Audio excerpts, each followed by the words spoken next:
തെലുങ്ക് നടൻ പ്രദീപ് കുമാറിന്റെ ആത്മഹത്യ ഭാര്യയുമായുള്ള തർക്കം കാരണമെന്ന് സൂചന.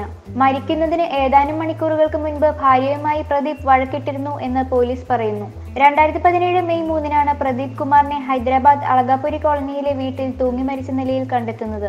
പുലർച്ചെ 4:30 താൻ പ്രദീപിനെ വിളിക്കാൻ മുറിയിൽ ചെന്നപ്പോഴാണ് മരിച്ച നിലയിൽ കണ്ടതെന്ന് ഭാര്യ പവനി പറയുന്നു. താൻ മറ്റേതോ ജോലി ചെയ്തുകൊണ്ടിരുന്നപ്പോൾ പ്രദീപ് എന്തോ പറഞ്ഞുവെന്നും അത് താൻ ശ്രദ്ധിക്കാതിരുന്നത് പ്രദീപിനെ രോഷാകുലനാക്കിയെന്നും ഇതേ ചൊല്ലി ചെറിയ രീതിയിൽ വഴക്കുണ്ടായെന്നും പവനി പറയുന്നു.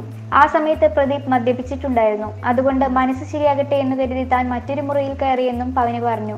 എന്നാൽ പവനിയുടെ ഒരു സുഹൃത്തായ ശ്രാവൺ ഇവരുടെ കൂടെയാണ് താമസിച്ചിരുന്നതെന്നും അതേ ചൊല്ലി പ്രദീപും പവനിയും തമ്മിൽ വഴക്കിടാറുണ്ടായിരുന്നുവെന്നുമാണ് ഇരുവരുടെയും സുഹൃത്തുക്കൾ പറയുന്നത്.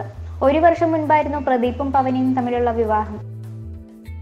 You're watching me on metromatney.com.